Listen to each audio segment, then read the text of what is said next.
Hello, everyone, and welcome to Mind Your Business. I'm Stephen Meadows. Welcome back to another one of my longer form, as I like to call them, podcasts. And this one will actually be available on video as well. I am so thrilled to be joined today by Sean Carpenter of Sean Speaks. He's a national trainer, 23 years in the business. He and I have gotten to see each other on the road at different events. And for a very short time, we lived in the same city. I have moved outside of the city now, but we're still very close in proximity to one another.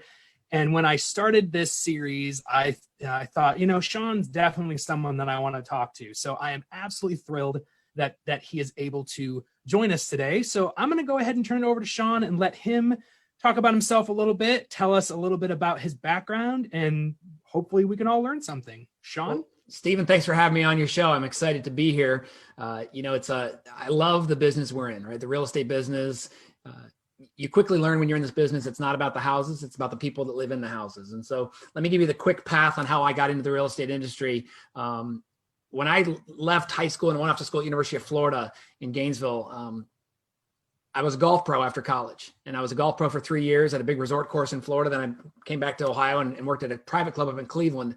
Got out of the golf business, moved back to Columbus, Ohio, where we're from, and got in the beer business and worked for the Miller and Coors distributor in town and called on all parts of the city, Steve. But I ended up at the Ohio State campus was my territory. Now, as you can imagine, if you're going to sell beer, pick a spot where there's 45,000 kids, and that's a great spot to sell beer. But then I really thought to myself as I started to mature and think about my future, I said, what would be a career that would allow me to drink beer and play golf? So I got into real estate, and I've been in real estate since 1998. I started as an agent. I was an agent for 4.5 years. I then had the opportunity to become a branch manager. And so I took that opportunity because we had just had our first child. And so to have a paycheck and to have benefits was a neat opportunity, but it did mean I gave up my sales. But as you know, Stephen, managers and broker owners, they still sell every day, don't they? They have to sell the company and the industry and why to come to sales meetings and why to come to training classes. And so I was really still selling every day. But in those 2 years I managed, I realized I loved the coaching and training part of it, but I hated the managing part of it. So the company named me the director of education for both Columbus and Cincinnati. So I was in charge of the Coldwell Banker, Ohio education department for about 1,300 agents. And I was in charge of the new agent training and the mid agent training and the top agent training and the company events and all those things. And in that time frame, I spoke at my first Coldwell Banker IBC, which is now called Gen Blue. And that's our international kind of event. And I've spoken at every one since 2007 that we've attended. And it was just a passion for me to share with my audiences. Well, long story short, I got to 2016 and I was kind of wanting to do a little more speaking and a little less teaching. And so I retired in that role. I opened up my own company called Sean Speaks. I went back to being an active agent here in Columbus, Ohio. So I feel like there's some credibility when I'm talking to my audiences that I'm actually working with buyers and sellers. In fact, when we're done recording this session, I'm going to be going to meet a seller to get their house on the market, in January. So I love what I do. And let me finish my little intro with this, Stephen. When I was early in my business and I was watching all the top agents turn customers into clients and turn clients into contracts and turn contracts into closings. And I watched what they did and I was so overwhelmed at the speed of the business and how do you do this? And you only heard half of a conversation in the office, right? On the phone or in person. And I realized there's 3 things that successful agents do. And it's become my philosophy: build relationships, solve problems, and have fun. If you can do those 3 things every single day, build relationships with somebody new or deepen a relationship with someone you've known for years. If you can help people solve problems on a regular basis, and whether they're real estate related problems or not, if you help people solve problems, who are they going to come to when they have a real estate problem?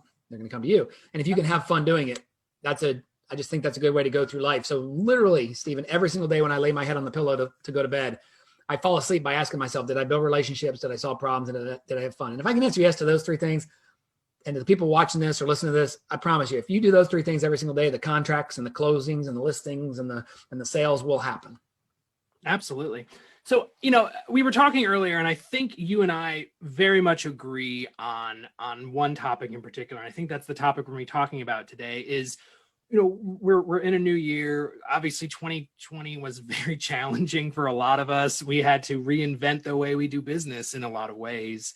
For me personally, it's really a challenge because I was running a company from 450 miles away. So anyway, that's neither here nor there. But What is the importance of keeping in touch with a sphere of influence, and how are agents best equipped to do that in this market? Like, just talk. I know that's something that you talk a lot about and you teach on it very extensively. Yeah, it's my wheelhouse, because I think, once again, the relationships is how this business is built, right? And earning that repeat and referral business is obviously the goal of most successful businesses. And that's what realtors are, is they are a business. They don't work for the broker. They work with the broker. Whoever the broker is, they work with them. They're independent contractors in most cases around the country. And so you are the president of your company, you're the marketing director of your company, you're the chief financial officer of your company, you're the social director of your company, right? And so you have to build those relationships. If you look at the NAR home buyer and seller profile, every year they ask buyers, where did you find the agent that you worked with? And you know what?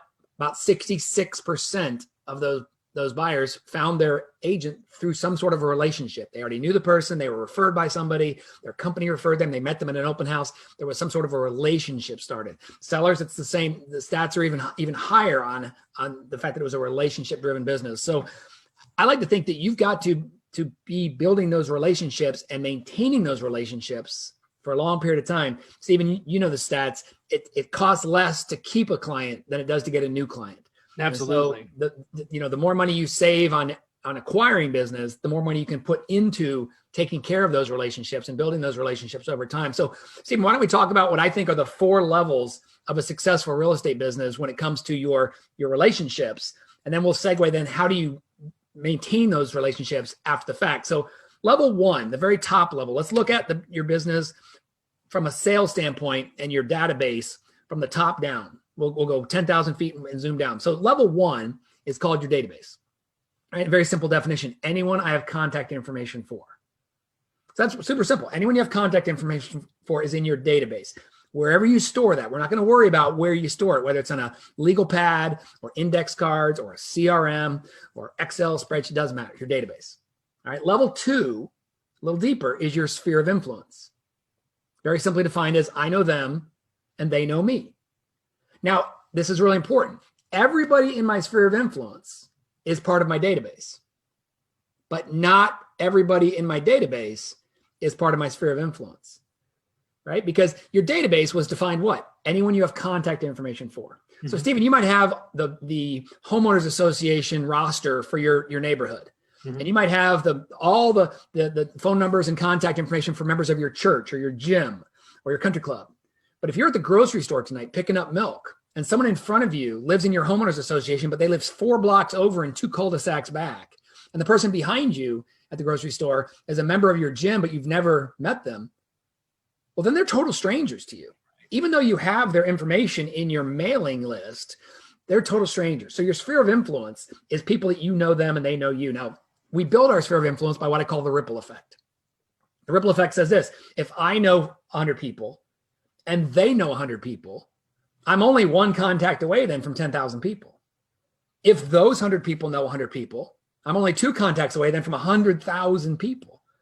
But here's my question, Stephen. I'm going to put you on the spot representing all the agents out there watching this. Would you rather know a lot about 5 people or nothing about 500? Let me ask you one more time. Would you rather know a lot about 5 people or nothing about 500? Yeah, absolutely. So for those of you who don't know, my background, part of my journey in the business was in B2B sales with American Home Shield. So, and I actually wrote my first book actually has a chapter about building channels. And I've actually done a video about what I call channel building, ABC. Instead of always be closing, it's always build channels. It's Love like, it. It's so much easier for me to sell, to convince 5 people to help me sell my product than to go out and try to get 100 people to actually physically buy the product. If I can get 5 people to sell to 20, so absolutely, I will take the 5 all day long. Yeah, good answer. Good answer. It's like Family Feud. Good answer, Stephen. Good answer. Listen, it's so funny because if I get to know these 5 people really well, and I build a relationship with them, and I earn a trust with them, they're going to turn around to their tribe of 100 people. And they're going to say, hey, everyone back there, if you need help, come to the front of the line because my friend Sean Carpenter will take awesome care of you. And see, so many new agents I talk to in this business, Stephen, they say, Sean, I already know those 5 people. in my training classes, in my pre-licensing classes, the teacher told us we needed to build a huge, big pile of people. And so I'm going to go out and build this massive, target of people. And I say, whoa. So you're going to build a business full of strangers instead of getting to know the 5 people really well and having them tell people about you, right? And so your sphere of influence, it's critical. Ripple effect is how you grow that business. And if I get to know them and their spouses and their kids' names and their birthdays and their anniversaries and their pets' names and where they went to college, I have so much more to talk to those people about other than real estate. And I think an important thing to remember is you may not ever actually do business with those 5 people. Sure. I mean, I have stories that I can share. I won't, but where I helped an agent and I never got business from them specifically, but they told other people in their office about me and I got business from them. Sure. And so you can't go into it with that mindset of I've got to drill these 5 people for business constantly. It's just being there, being the one they think of when it's time to sell real estate. Top of mind awareness. That's what you're aiming for, right? Good. All right. So level 2 is our sphere of influence. Let's go a level deeper. Level 3 are your clients. Now, they're very simple definition. They've done business with me in the past. Now, by definition, your clients are part of your sphere of influence because I know them and they know me. Mm-hmm. But your clients, notice I didn't say past clients. I said clients. See, we use this word past clients in our business. And what we mean is we worked with them in the past, but we still want them to be our clients moving forward. Even if they've moved away, if they were a seller and we helped them move away 5, 10, all the way across the country, states away. Well, they grew up in our town. They lived here for 25 years. They had a job. They worked, they had family. They have coworkers and neighbors that they could still refer business. They might move back. So here's the question I'm going to ask you guys that are watching this and listening to this. How many clients have you had? See, as a business, you should know that number. You should know exactly how many clients you have in your career. Now, when I say how many clients have you had, the first question would be how many transactions have you had?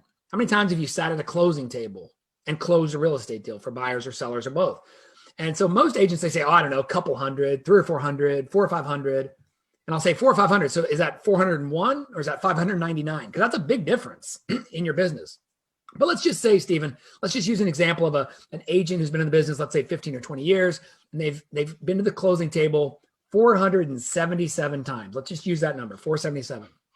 Here's the next important question. How many families have you served? So you've closed 477 transactions, but how many families have you served? And because you figure the people that they've worked with on the buy side and the sell side, or the sell side and the buy side. And let's just say that if they looked at their list, they've helped 391 different families for those 477 transactions. See, that's a better story now. 391 families. Stephen, are you old enough to remember when McDonald's used to have a number on the sign? It used to say how many millions of hamburgers they've sold. Absolutely. Yeah, it used to say 57 million hamburgers sold, 97 million. Now it says billions and billions served. Look at how they switched the number of hamburgers they sold to the number of people they've served. Mm-hmm. And so I want to challenge you guys to take the McDonald's effect and think of how many families you've served. Because let's just say that agent who's now helped 391 families in his or her career. That means early in the new year that we're in now, they're going to eventually help their 400th family. Now, Stephen, can you see how powerful that would be to maybe do a video on Instagram or Facebook Live and say, hey guys, it's Sean Carpenter from XYZ Real Estate. I'm getting ready to walk into the closing room behind me. And you can probably see in the camera there, that's Mike and Sally Jenkins. They're first-time home buyers here in insert town in USA. And they're going to be our 400th family that we've helped in our 21 years of real estate business. And I can't tell you how excited I am for Mike and Sally and for all the other 399 families that I've helped with their real estate needs here in insert town USA. And we can't wait to help 400 more. Isn't that a better story to tell, Stephen, than I've closed this many deals and made this many commission checks? Right. Absolutely. Yeah. So that's your clients. And then the last level is your bullseye. Your bullseye. And I love this definition, Stephen. These people want my success almost as much as I want it myself. These are your raving fans. They're your best people. It's your spouse or partner. It's your best man from your wedding. It's the guys you play golf with on the weekend. It's the people you go to the dog park with. It's your best people. And so we went from database to sphere to clients to bullseye. And your bullseye are those people that if you think about it, if we're throwing darts tonight at the pub, where are we aiming? We're aiming for the bullseye because that's where we get the most points. So on the metaphor of the target, we're going to start our day with the bullseye people, with the best people, because as we work our way out into our business each day, we want to make sure we talk to the best people, not the strangers out here at the edges. We want to be so good in our business that we're attracting people in versus going out to the edges and pushing strangers into our business.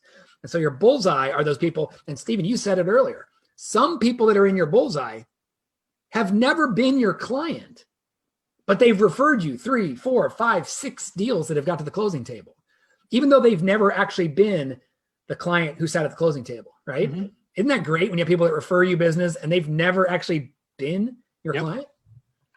I think that speaks very highly of a person, of an agent, to be able to have that influence, over people, to shine that brightly in your business to where people can see it, even though they've never actually experienced it. Yeah. Look, I want to be the best steakhouse in town that even the vegans recommend people go there, right? Because they're like, oh my God, the experience you're going to have, the service you're going to get, and the memories you're going to make is going to be something you're going to love, right? And so that's what I want. And so you got those 4 levels, and you can see how I'm going to spend my time, effort, and money on the people in the bullseye. And then I'm going to work my way out. So the people on the outer ring, they might get my annual newsletter. The next ring might get my annual newsletter plus my monthly e-newsletters. The next ring might get that plus my just listed, just sold cards. The next ring gets that plus invites to my quarterly happy hours, and so on and so forth. I spend my time, effort, and money on the people in the middle because they're the ones that gave me my time, effort, and money, if that makes sense, right? And so let's take the four levels and let's say, all right, so how do we work with them? People out there are saying like, Sean, that's great. I can put the people in these levels, but then how do I stay in touch with them? And that's the key to the business. So I think part of our job, Stephen, as agents is to pretend that we're farmers, right? The job of a farmer is to wake up every day and work his field, hoping that it will bear crop, right? Hoping that will bring him fruits. And so we as agents need to do the same thing. We need to put seeds in the ground every day that could turn into business next week, next month, next year. We don't know when it's going to turn into business, but we just have to believe that if we put seeds in the ground every day, it will bring business. So let me go back to August 2016 when I made the decision to leave my corporate job, my paycheck, my benefits, and go back into sales and open up my own speaking company and start real estate again, right? So I needed to start putting seeds in the ground that was going to turn into speaking opportunities or real estate opportunities. And so that first day I was back in the job, I said, I got to put my farmer's hat on. And so I created what I called the 4-H Club, Stephen. And I want the people that are watching this or listening to this to think about adding it into their business starting tomorrow. The 4-H Club for me was that first day I was unemployed, independent contractor again. The 4-H Club for me is my putting seeds in the ground. The first H is handwritten notes. I start my day by doing 5 handwritten notes each day. Now, Stephen, when you check your mailbox today, if there's 5 things in there, 6 things in there, 7 things in there, and one of them's a handwritten note, what are you going to open first? I'm opening the handwritten one. Probably going to read it a second time. Maybe you're going to leave it on the counter for your spouse or partner to see. Maybe you're going to put it in a junk drawer or save it in a basket of your special cards that you've got. So I do 5 handwritten notes. The second H is I do the hot sheet. Now, real estate specific, obviously, but I run the hot sheet for my town. Now, I don't run it for the entire central Ohio market. I do it for Upper Arlington, the town where I happen to live. And I do that for 2 reasons. Number one, as an agent, I want to keep my finger on the pulse of the market. What new listings have hit, what price changes, what in contracts, what closings. And I'll look through the list again, and I'll say to myself, do I know anybody that lives within a couple block radius of that property? And if I do, I'll text them, or I'll call them, or I'll send them an email from the MLS that just says, hey, Stephen, just want to let you know there's a new listing in your neighborhood. Let's get together soon for a beer. Hey, Stephen, just want to let you know the house around the corner from you just dropped its price $10,000. Going to see you at the club this weekend? Question mark. Like it doesn't have to be a pitch. It's just want to let you know. The third H is I do my happy birthdays. I'll jump onto Facebook and I'll see which of my friends are having birthdays. Facebook's nice. It'll tell me which of my friends are having birthdays. I'll send them a little message on their wall, or if they're close friends of mine, I'll send them a video text message. They'll stand out from the crowd, a little video text. Hey, Stephen, it's Sean Carpenter up in Columbus, Ohio. Just want to send a quick video message to wish you a very happy birthday. Right? And then I'll throw a little extra message in there and I'll hit send. And then the last H is what I call my high fives. All right. I'm already on Facebook. So I'm just going to scroll over to my main feed. And I'm going to start scrolling down, and I'm going to do 5 likes on Facebook. I'm going to like 5 people's posts. I'll do 5 comments on somebody's posts. I'll jump onto Twitter, my favorite social channel, and I'll do 5 comments or retweets on Twitter. I'll jump on Instagram and I'll scroll through the feed of the stories and I'll do 5 comments there. And then I'll send 5 random text messages to someone in my phone. That might be something as easy as have an awesome day, a funny meme, a video, a GIF, something like that. And then once I've done that, Stephen, once I put my seeds in the ground, I go to Starbucks and I get my morning coffee. This is my reward for my seeds in the ground. Now listen, let's talk about the 4-H 5 handwritten notes. Let's say 2 people on the hot sheet that I talked to today or touched base with today. Let's say I had 13 birthdays on Facebook and then my 25 touches on my high fives. That's 45 touches before 9 o'clock in the morning. And Stephen, how many of those were about real estate? Just the hot sheet ones. Barely. Yeah, just the 2. Barely. Those were barely about real estate. Yeah. Those were more just informational. They weren't even the sales pitch. But here's the thing. 45 people are going to have Sean Carpenter go across the top of their mind today. Yep. Right? And in theory, the 5 people I wrote the handwritten notes to in 3 or 4 days will have Sean. But that's 45 people that are thinking for a split second about me. And if I do that Monday through Friday, that's 235 people that I'm able to just touch with that little thought, that little top of mind awareness. So the next time they think about real estate, they may think about me. And those are seeds in the ground that are just hopefully going to turn into business, repeat and referral business down the road. And so I think that's just it's such an easy system to say, and I do it first thing in the morning, Stephen. Why? Because real estate's different every day. And I don't know what's going to happen when I go out into the business, when I go into my office, when I start doing my stuff. And so at least I know each day I put seeds in the ground that could turn into a harvest tomorrow, next week, next month, next year. Mm-hmm. Yeah, I actually do something similar. I'm not that structured, but plus my life is a little bit different than yours. But I call them my coffee activities. Okay, I have the list of things every morning that I do while I'm sitting there drinking my coffee before I've really started my day. I'm not fully functional yet, so I go and make my French press coffee, as everyone knows I love. And then I sit down at my computer and I got my coffee and I'll start doing the minutia, whatever. Like on Monday, I have very specific tasks. I use the app called Todoist on my phone. Sure. We talk about it. And so I set recurring tasks. Like on Mondays, I know I have to do X, Y, and Z things. And some of it's just stupid stuff like send out meeting reminders to my agents for this week or schedule the reminders to go out. But if you don't structure your day like that, you will never get it done. Agents, oh yeah, I'll get to it. No, you won't. I guarantee you won't get it done. You have to do it in the morning. Like that is because you go, as soon as you walk out the door, life happens. You come home in the evening. If you've got kids, they want your attention. If you've got a spouse or a partner, they're going to want some attention. You can't just close yourself in your office. Just do it in the morning. It's so much easier. Yeah. And listen, I don't want people that are listening to this or watching this to think like, I'm going to do this. I'm going to do Sean's 4-H club. Because 45 touches for me is now part of my routine. Mm-hmm. If you said, I'm going to start doing this tomorrow, you'd be probably overwhelmed. But what if you did 1 handwritten note a day? What if you did the hot sheet just for your own purposes and you didn't reach out to anybody unless somebody really came to mind? What if you did your happy birthdays? And people on here are going to say like, well, I don't do Twitter, so I can't do the 4-H's or the high fives. Sure you can. You can still do likes on, if you did a couple likes and a couple comments. The comments, I think, is the key, Stephen, because, especially on like Instagram, you post a picture of a puppy or your kids or you're doing something, you'll get 110 likes and 3 comments. Mm-hmm. What are you going to pay attention to? Comments all day long. And so if I can drop comments here and there, send text to people, which have almost 100% open rate, right? You're going to just, once again, I just need to be in someone's top of mind at the right time when someone thinks about real estate. Because listen, 1.4 million members of the National Association of Realtors. If you think you're the only realtor your sphere of influence knows, think again. You don't need to be the only one they know. You just need to be the one they think of when they or someone they know needs real estate help. I'm actually glad you said that because I thought about that earlier when you were talking about you were talking about the levels and, I think the average is 9 to 12 a person knows 9 to 12 realtors on average. Yeah. So, that's a much smaller pool than 1.4 million, but you still got to stand out among, between 9 to 12 people. That's not always easy. Stephen, look, when I talk to audiences, I tell them this, when they say how many people should be in your database. Well, I don't care how many people are in your database. You can have 10,000 people in your database. Those are just contact information. If someone says, Sean, I have 10,000 people in my database, I'll just go grab my phone book and say, I have 38,000 people in my, like, it doesn't matter, right? Your sphere of influence though.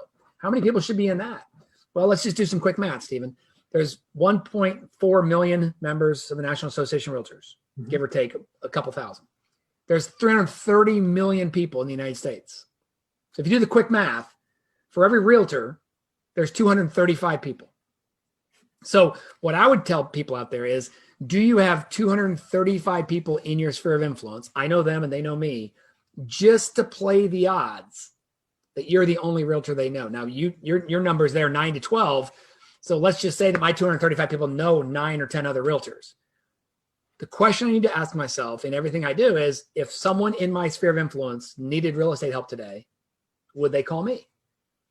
And if I say no, they wouldn't, then I got to start working on things, marketing plans, social touches, pop buys, relationship activities to make sure that I'm bubbling to the top of mind, right? Because I just need to be the one they think of the day they're thinking of it. Yeah, and I say this and it sounds so mean, but don't fool yourself into thinking that they remember you all the time. They don't care that you're in real estate until it matters to them.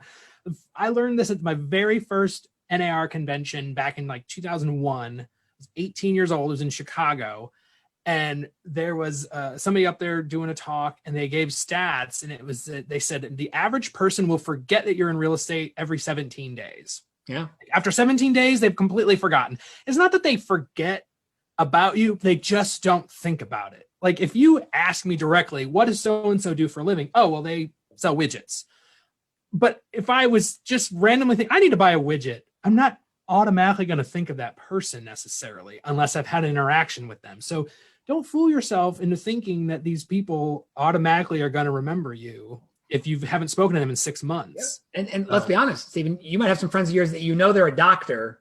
You're just not sure what they specialize in. Right. Someone might say, oh, I know Sean's in real estate, but he's on the other side of town. He doesn't serve our part of town. So I know he's in real estate. Well, I better let people know that I can serve the entire Central Ohio community.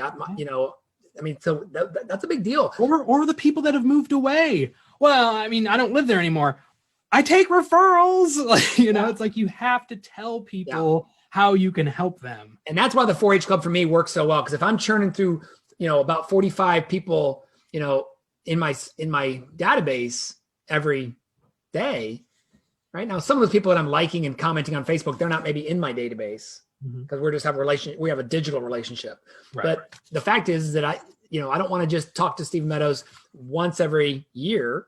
I've got to talk to you once every 20 to 30 to 45 days to go across the top of your mind, whether it's a tweet, whether it's an Instagram message, whether it's a Facebook Messenger, whether it's a digital drop by, whether it's a handwritten note, all these different ways. And you're like, God, I hear from Carp all the time, but I don't feel like he's ever being pushy, right? Yeah, absolutely. Well, just a great example.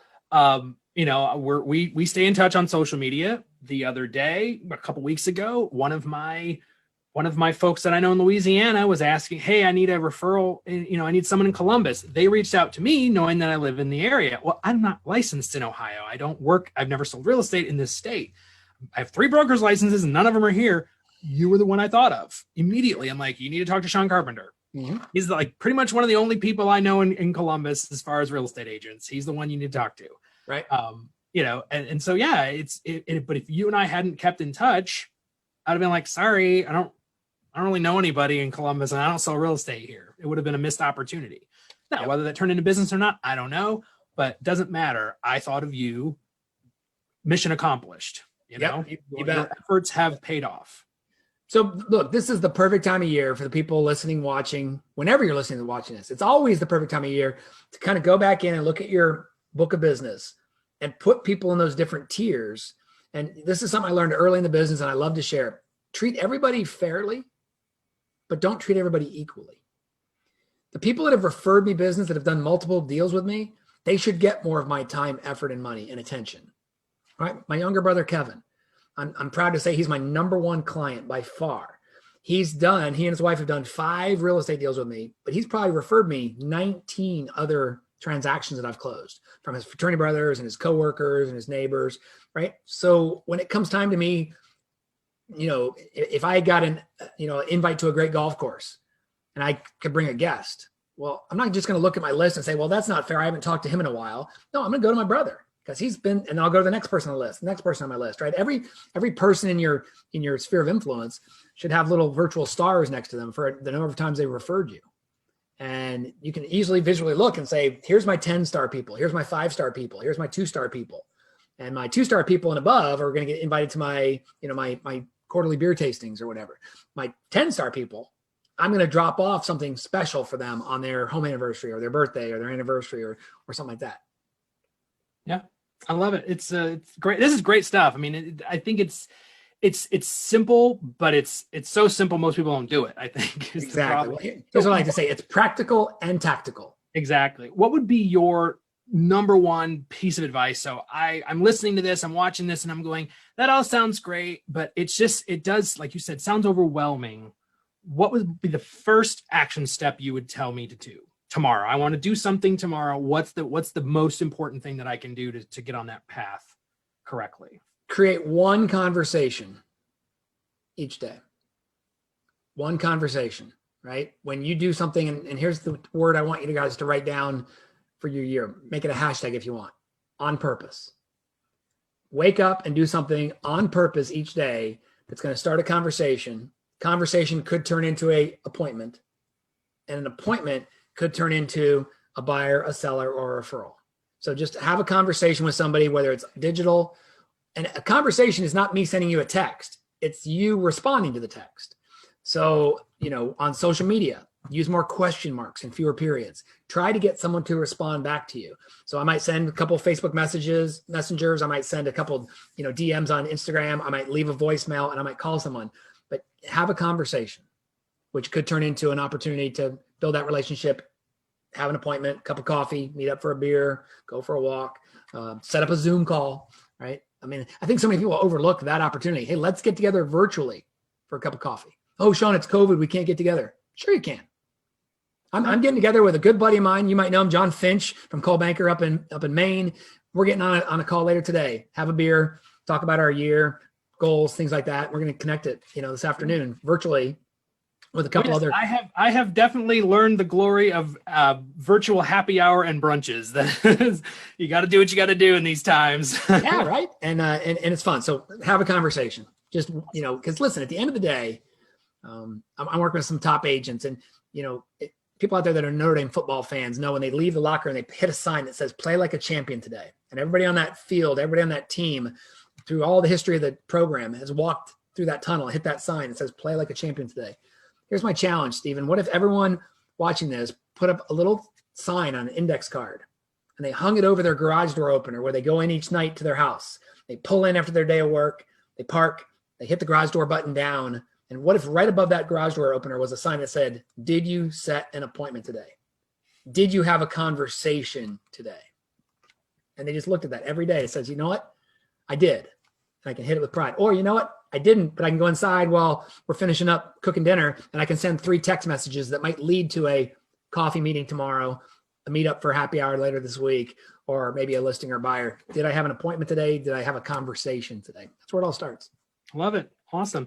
So, you're a busy guy. You're all over the, you work with people all over the country. What's the best way to get a hold of you? How can we engage with you and suck up more of your knowledge and guidance? So we're, obviously, Stephen, the best place people can probably track me down is on social. All right. I'm on Twitter and Instagram at Sean Carp. You can go to my website, seancarpenter.com.